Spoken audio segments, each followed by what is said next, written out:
We are joined now by Alison Centofante of Centofante Strategies. Alison, thanks for joining me. Over the past few weeks, we've been celebrating the one-year anniversary of the Dobbs decision, which overturned Roe versus Wade, as you know very well. We've been speaking with the heads of leading pro-life groups to get their take on really what comes next for our movement. And I want to start off just by asking you, what do you think is our greatest threat right now as we continue to work to stop abortions? Great question, Prudence, and thanks for covering this. I think it's twofold. Obviously, the biggest threat to the pro-life movement and our progress is going to be those who want to codify abortion into law, who are going to take every avenue that they can to bring Roe v. Wade ideology back. But I think the second is us forgetting who the true enemy is, that the enemy is those who want to advance abortion and a culture of death. I think that one of the greatest threats to the pro-life movement is leaders attacking leaders. I've seen a lot of public disagreements that should really be private strategy sessions of figuring out how we can unite and really confront the enemy that we should be fighting, which is not each other. We should be fighting big abortion together. And so I think that's a big threat, is us getting distracted and using our energy against each other and each other's strategies instead of just really getting to work against the great enemy that we're facing in today's culture. Alison, you bring up a really good point. And so my next question is, how do we conquer these threats? You know, what's stopping us from kind of working together, sussing out those difficult strategy questions and really just marching forward to make abortion unthinkable and fight big abortion, as you say? Yeah. One is applauding leadership. Senator Lindsey Graham, Family Research Council family leader, put out this statement with SBA list saying, look, don't come to Iowa if you don't have a plan on how you're going to be pro-life. And I love that. That's leadership.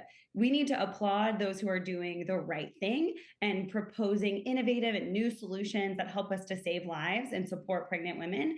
I think also a way that we need to fight the enemy is that we each find the avenue that we are best at. So where can your time and talent be spent most wisely? So maybe you would never go door knock for a pro-life candidate, or maybe you're really not into politics, but you would absolutely go and pray out of an abortion center and pray for the women and offer help. Maybe that's your thing. Or maybe that would be intimidating and you'd rather maybe more introverted write a letter to your administration and say, look, we need to support pregnant women on campus. What are we doing? Let's sit down, let's form a committee and figure it out and come up with solutions. So I think it's just finding out what you're best at and using your time and talent to save as many lives as you can. Yeah, and that's what I think is so beautiful and wonderful about Roe versus Wade being overturned, is that it's allowed us to explore all the different innovative ways that we can be involved in the pro-life movement. Advocacy and one-on-one conversations are absolutely one of the hugest parts of this battle right now. So I'm curious what projects you're working on in that vein. I know that I'll be seeing you at the Sidewalk Advocates for Life conference this coming fall, and their theme is "The Sidewalk is Everywhere." Let's talk about that a bit. Yeah, I'm so excited. So the Sidewalk Advocates for Life group, which does a lot of this outreach at abortion facilities, is hosting its once a year mega training conference in Dallas, October 6th through 8th. And I'm helping them plan this.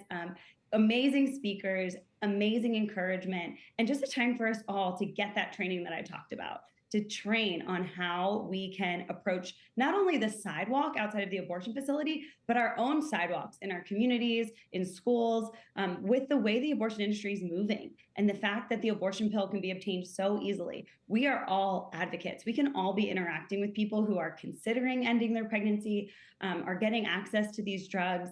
And so we are so excited and would love for people listening to get a ticket today. Prices are the lowest now that they'll ever be to the Sidewalk Advocates for Life conference. I know you'll be down there, Prudence, talking about messaging. I'll be there, and you can meet some amazing speakers. Allie Beth Stuckey is our keynote. We just invited the Attorney General, Lynn Fitch of Mississippi, and great leaders of organizations, just telling you what you need to know so you can be successful in your community, in your family, in your pro-life work. Well, that's great. And yes, I am so excited to be there and to see you there with lots of other pro-life activists.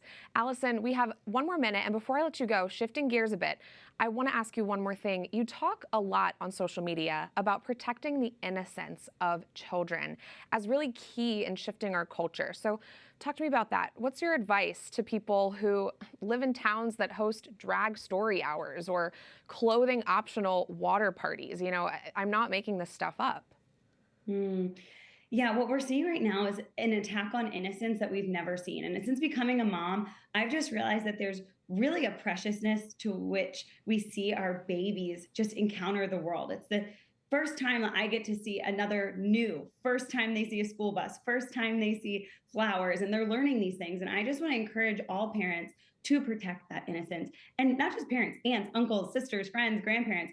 I just think part of our cultural moment in doing good and fighting for justice is fighting the bad guys, yes, that are out there, the bad entities, corrupt organizations, bad leaders who want to do bad things to our children, but also protecting their innocence, doing justice to their childhood by protecting them from that. And doing all we can to make sure they do have a sweet childhood. As we all know, that really matters so much in development.